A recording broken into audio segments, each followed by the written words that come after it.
തൃശ്ശൂർ ഉസൈബ എന്നുള്ളൊരു ഉമ്മയുടെ ജീവനെടുത്ത മയനേസിനെ കുറിച്ചാണ് ധാരാളം ആളുകൾ ഇപ്പോൾ സംസാരിക്കുന്നത്. ഇത് കൂടാതെ ധാരാളം ആളുകളാണ് ഇപ്പം മയനേസ് കഴിച്ച് ഹോസ്പിറ്റലിൽ അഡ്മിറ്റ് ആയിരിക്കുന്നത്. പിന്നെ വെളുപ്പിന് 2 മണി തുടങ്ങി ഓരോരുത്തർക്കും വയ്യാണ്ടായി. 8 പേര് ഇരിഞ്ഞാലക്കുടയിലുണ്ട് ഞങ്ങളുടെ ഗ്രൂപ്പിൽ. കുറേ ആൾക്കാർ ഇതേപോലെ തന്നെ ഇതിൻ്റെ പേരിൽ മറിഞ്ഞ് വന്നിട്ടുണ്ട്. ഇത് മയനേസ് മാത്രമല്ല ഇവിടുത്തെ പ്രശ്നം. ഇവിടെ ഏകദേശം 5ഓളം പ്രശ്നങ്ങളുണ്ട്. അത് കൃത്യമായി അഡ്രസ്സ് ചെയ്താൽ മാത്രമേ ഇത്തരത്തിലുള്ള അപകടങ്ങൾ നമുക്ക് ഒഴിവാക്കാനായിട്ട് കഴിയുള്ളൂ. അപ്പം അറേബ്യൻ വിഭവങ്ങളായിട്ടുള്ള കുഴിമന്തി, അതുപോലെ ഷവർമ, അൽഫാം, മയനേസ് ഇതെല്ലാം നമ്മുടെ കേരളത്തിലെ പല സ്ഥലങ്ങളിലും അല്ലെങ്കിൽ ഹോട്ടലുകളിലും എല്ലാം ഇടം പിടിച്ചിരിക്കുകയാണ്. നമ്മുടെ എല്ലാം ഫേവറേറ്റ് ഫുഡായി മാറിയിരിക്കുകയാണ്.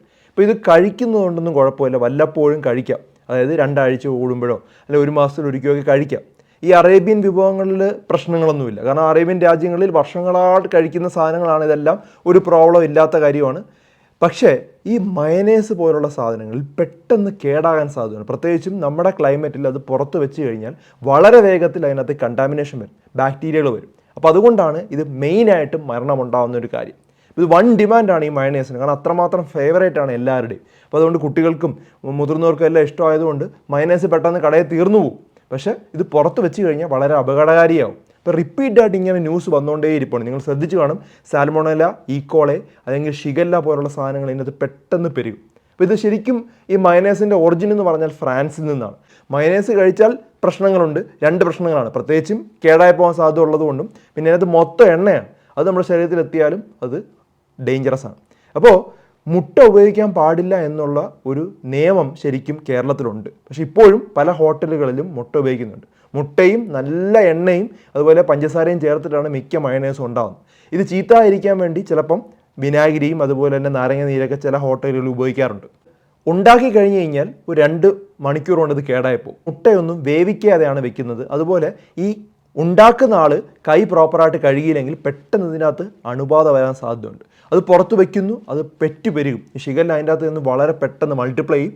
അത് നമ്മൾ കഴിക്കുമ്പോൾ നമുക്ക് അസുഖം ഉണ്ടാവും. അപ്പോൾ ഈ കാലപ്പഴക്കം വളരെ ഇമ്പോർട്ടൻ്റ് ആണ്. മുട്ടയ്ക്ക് വൃത്തിയില്ല, അതുപോലെ ഈ എത്ര നേരം ഇത് വെക്കുന്നു, ഇതെല്ലാം വളരെ ഇമ്പോർട്ടൻ്റ് ആയിട്ടുള്ള കാര്യമാണ്. കാരണം ബാക്ടീരിയകൾ വളരെ പെട്ടെന്നാണ് അതിൻ്റെ അകത്ത് പെറ്റു പെരുകുന്നത്. അപ്പോൾ പച്ചമുട്ട ഉപയോഗിക്കരുതെന്ന് സംസ്ഥാനത്ത് കർശനമായ നിയന്ത്രണം കഴിഞ്ഞ ഒരു മരണത്തോടെ കൊണ്ടുവന്നതാണ്. പക്ഷേ ഇപ്പോഴും മുട്ട ഉപയോഗിക്കുന്നുണ്ട്. ഇനി അഥവാ മുട്ട ഉപയോഗിക്കുന്നുണ്ടെങ്കിൽ പാസ്ചറൈസ്ഡ് ആയിട്ടുള്ള എഗ്ഗ് മാത്രമേ ഉപയോഗിക്കാവൂ എന്നും നിർദ്ദേശമുണ്ട്. അതും പല ഹോട്ടലുകളും പാലിക്കുന്നില്ല. മയനേസ് അല്ലാതെ വേറെ എന്തൊക്കെ കാരണങ്ങൾ കൊണ്ട് ഇത്തരത്തിൽ മരണങ്ങൾ ഉണ്ടാവും? ഒന്നാമതായിട്ട് ഈ ഉണ്ടാക്കുന്ന വ്യക്തിയുടെ വൃത്തി. അയാൾ പ്രോപ്പറായിട്ട് ക്ലീൻ ചെയ്യാതെയാണ് ഇതൊക്കെ ഉണ്ടാക്കുന്നതെങ്കിൽ പല ബാക്ടീരിയയും വൈറസും അതിൻ്റെ അകത്ത് വരാൻ സാധ്യതയുണ്ട്. പിന്നെ ചിക്കൻ, അതായത് കഴിഞ്ഞ ദിവസം രാത്രി വന്നതാണ് ഇന്ന് ഉച്ചയ്ക്കാണ് എടുത്ത് ഉപയോഗിക്കുന്നത്. അങ്ങനെയാണെങ്കിലും പ്രശ്നം വരാം. അതിൻ്റെ അകത്ത് പലതരത്തിലുള്ള ബാക്ടീരിയകൾ വരാൻ സാധ്യതയുണ്ട്. ഇനി വെള്ളം എടുക്കുന്നത് ഒരു സെപ്റ്റിക് ടാങ്കിൻ്റെ അടുത്ത് നിന്നാണ് അല്ലെങ്കിൽ ഒരു ബാത്റൂമിൻ്റെ അടുത്ത് നിന്നാണെങ്കിലും അവിടുന്ന് അസുഖം വരാം. ഇനി കിച്ചൻ്റെ അകത്ത് ഒട്ടും സ്ഥലമില്ല, വളരെ ഇടുങ്ങിയ കിച്ചനാണ്. നമുക്ക് ഒട്ടും ഒരു സാധനത്തിൽ നിന്ന് ക്രോസ് കണ്ടാമിനേഷൻ വരും.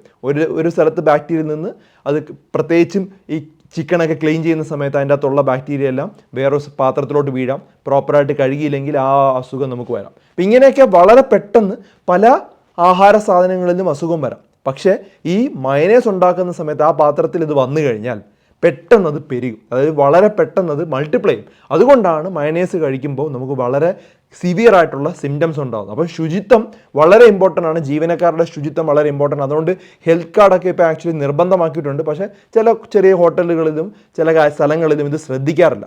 ഈ ബാക്ടീരിയയൊക്കെ ശരീരത്തിലോട്ട് കയറി കഴിഞ്ഞാൽ ശക്തമായ പനി വരും, തലവേദന വരും, ഛർദ്ദിൽ വരും, അതുപോലെ വയറിളകും. വയറിളകും കഴിഞ്ഞാൽ വളരെ വെള്ളം പോലെ പോവും. അതുപോലെ തന്നെ മലത്തിലൂടെ രക്തം പോവും. പിന്നെ അതിനുശേഷം ഇത് ബ്ലഡിലോട്ട് ഇറങ്ങി സെപ്സിസ് എന്നുള്ള ഇൻഫെക്ഷനിലോട്ടുണ്ട്. സെപ്സിസ് എത്തിക്കഴിഞ്ഞ് കഴിഞ്ഞാൽ പിന്നെ ബ്ലഡ് പ്രഷർ കുറയും, രോഗി മരണപ്പെടാം. അത്രയും ക്രിട്ടിക്കൽ ആയിട്ടുള്ള അസുഖം വരെ ഈ ഷിഗല്ലയും അതുപോലെ സാൽമോണലയൊക്കെ ഉണ്ടാക്കാം. അപ്പോൾ അതുകൊണ്ട് തന്നെ മയനേസ് കടയിൽ നിന്ന് വാങ്ങിക്കുന്നത് ഒഴിവാക്കുന്നതാണ് ഏറ്റവും നല്ലത്. ഇനി അഥവാ നിങ്ങൾ കഴിക്കുന്നുണ്ടെങ്കിൽ വിത്തിൻ 1 അവറിൻ്റെ അകത്ത് കഴിക്കുക. വാങ്ങിച്ചുടനെ ആ കടയിൽ ചോദിക്കുക എപ്പോഴാണ് ഇത് അവസാനം ഉണ്ടാക്കിയെന്ന് ചോദിക്കുക. ക്ലൈമറ്റ് വളരെ ഇമ്പോർട്ടൻ്റ് ആണ്. നമ്മുടെ സ്ഥലത്ത് ചൂട് കൂടുതലായതുകൊണ്ട് പെട്ടെന്ന് നമുക്ക് എന്തു സംഭവിക്കും, ഈ കേടായിപ്പോവും. നമ്മുടെ മിക്ക കടകളിലും ഉണ്ടാക്കുന്നത് സൺഫ്ലവർ ഓയിൽ കൊണ്ടാണ്. അതുകൊണ്ട് തന്നെ ഈ സൺഫ്ലവർ ഓയിൽ അമിതമായിട്ട് ഉപയോഗിക്കുന്നത് ഹെൽത്തിന് നല്ലതല്ല. വീട്ടിൽ മയനേസ് ഉണ്ടാക്കുന്നതാണ് ഏറ്റവും നല്ലത്. ഉണ്ടാക്കുവാണെങ്കിൽ ആ ഒരു 2 മണിക്കൂറിനകത്ത് തന്നെ ഉപയോഗിക്കുന്നതാണ്. നിങ്ങൾക്ക് അത്ര നിർബന്ധമാണെങ്കിൽ 2 മണിക്കൂറിനകത്ത് തന്നെ ഉപയോഗിക്കുക.